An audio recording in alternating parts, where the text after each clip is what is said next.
it's actually pretty easy. At an apt moment very soon, Trump should offer Governor Kasich the VP slot and Senator Cruz the vacant Supreme Court seat. Such a grand bargain would not only clear the primary field and quash any backroom hijacking of the nomination by the Washington GOP establishment, it would also permit each man to play his highest and best role at this great inflection point in the nation's history.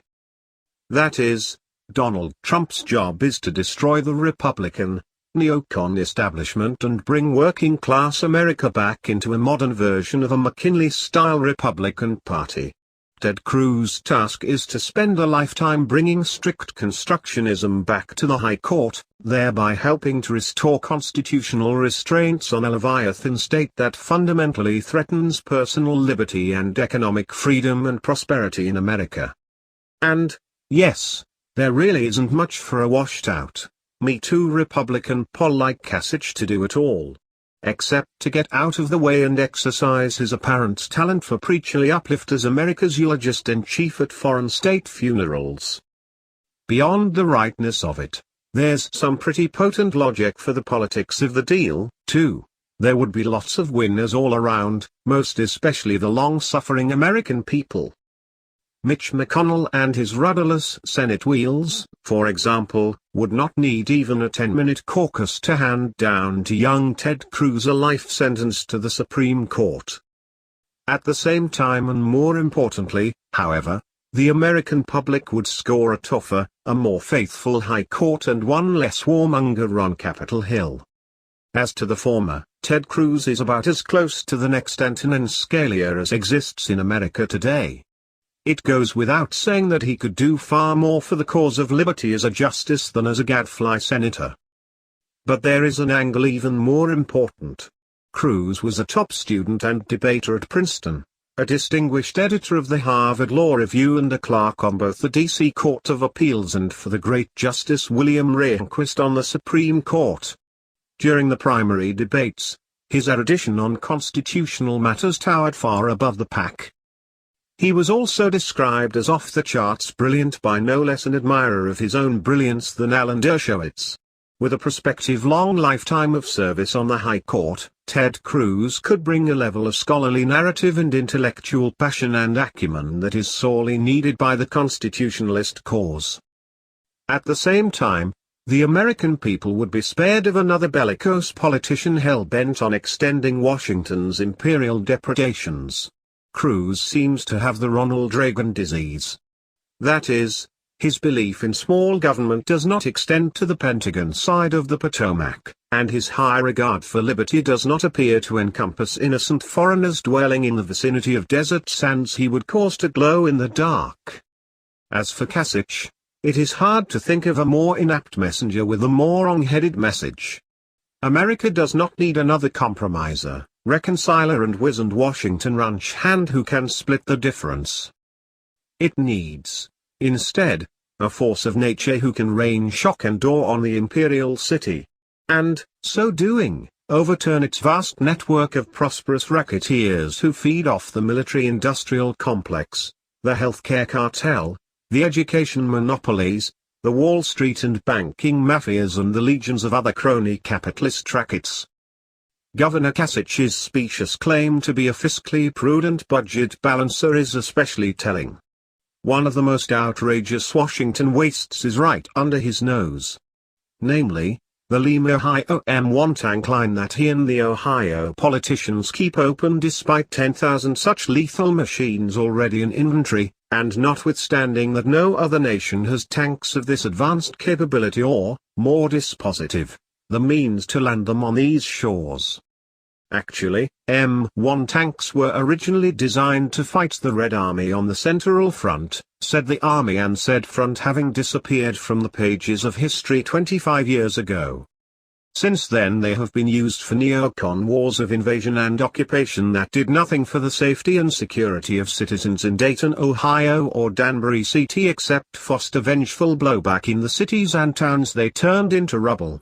Even then, the imperial city's racketeers offered this folly as proof of the need for more iron and electronic monsters from Lima, while Kasich and his Poles lip-synced the sales pitch.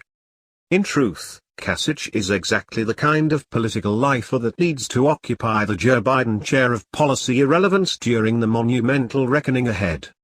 He has indulged in double talk for so many decades that he no longer even knows when his lips are sinking or even moving. His victory speech after the Ohio primary, for example, was laced with pious rhetoric about devolving government back to the states and localities. Monday he took a 90% bribe from Obama to drastically expand Medicaid in Ohio at the expense of taxpayers in Idaho and Texas, whose faithful governors didn't. Yet he has the nerve to call himself a champion of decentralization?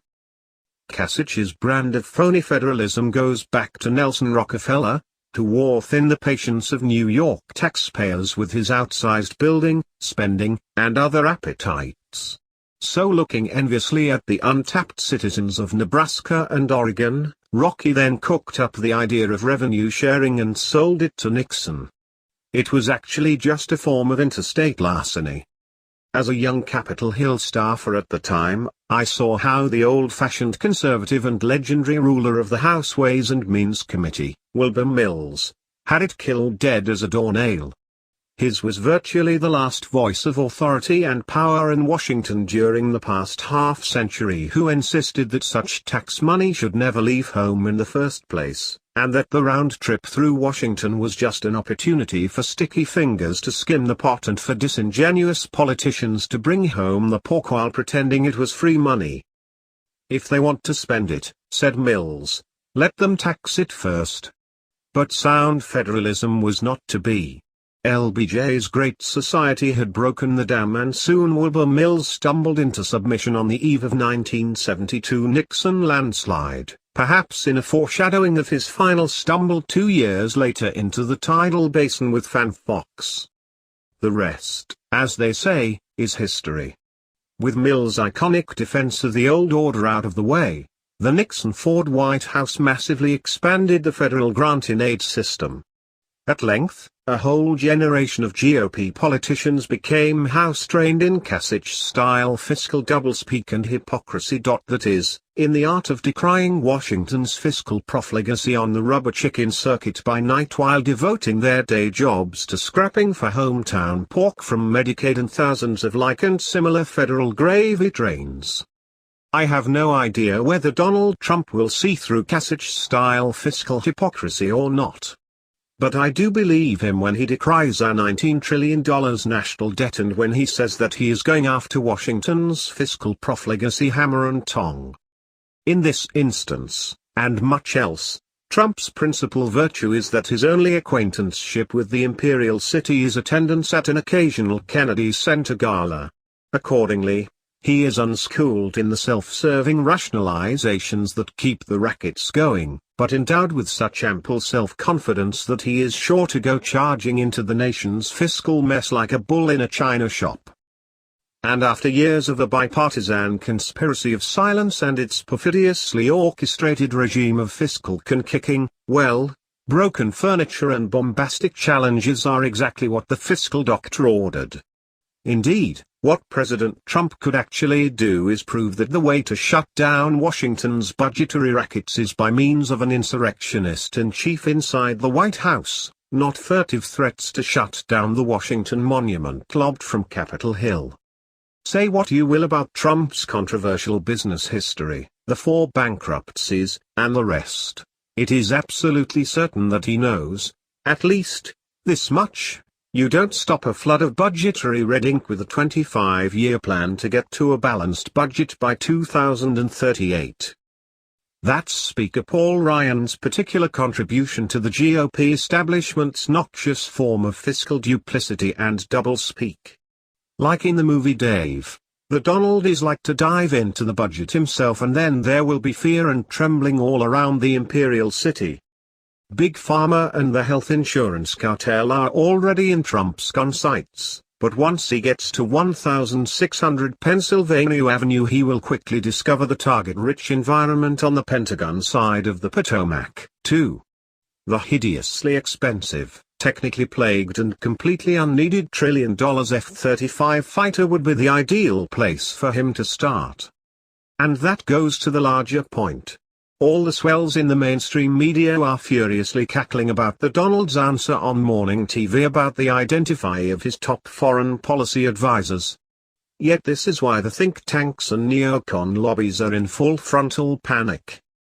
I'm speaking with myself, number one, because I have a very good brain and I've said a lot of things, he said in an interview on MSNBC.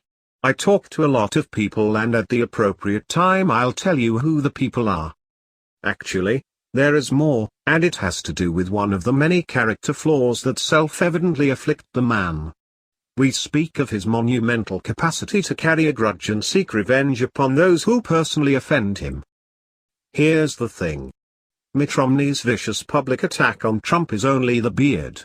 It is merely the censored-for-family TV version of what the entire neocon establishment and war party is saying every day in the corridors of Imperial Washington. Needless to say, the Donald is taking names and will not be reluctant to do far more than kick offending posteriors. He will make it his business to hound, denounce, denigrate and dispatch the entire parcel of neocon power brokers who have declared war on his candidacy. And, yes, an imperial city purged of Bill Kristol and his gang of bloodthirsty provocateurs would already be on the road to redemption. Indeed, if America's foreign policy could be seized from the grasp of the Washington War Party and its AIPAC subsidiary, the fiscal equation would be instantly transformed. Over and again, Trump seems to grasp that the real security of the homeland has nothing to do with being the world's policeman and defense sugar daddy. Not having been miseducated by globe-trotting plenipotentiaries like Senators Lindsey Graham and John McCain, Trump has had no trouble figuring out that the Ukraine, for example, was always part of the greater Russian sphere of influence and geographic propinquity. That it was the equivalent of a Gadsden Purchase which had been unwound by the breakup of the Soviet Union, and that the solution to the conflict between its Russian-speaking minority in the East and the rest of the country was a negotiated deal with Putin, not the demonization of the leader of a country that had no beef with America and a GDP the size of the NYC metropolitan area. But redemption for the U.S. economy and the nation wage and salary earning